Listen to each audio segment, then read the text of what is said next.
எனக்கென வந்த தேவதையே சரிபாதி நீ அல்லவா நடக்கையில் உந்தன் கூட வரும்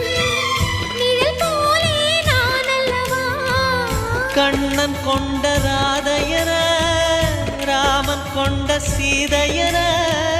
மடி சேர்ந்த பூரதமே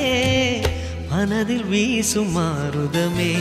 நன்றி சொல்ல உனக்கு வார்த்தை இல்லை எனக்கு நான் தான் மயங்குறேன் என்னுடைய மனச தந்துவிட்ட பிறகோ ஏம்மா கலங்குற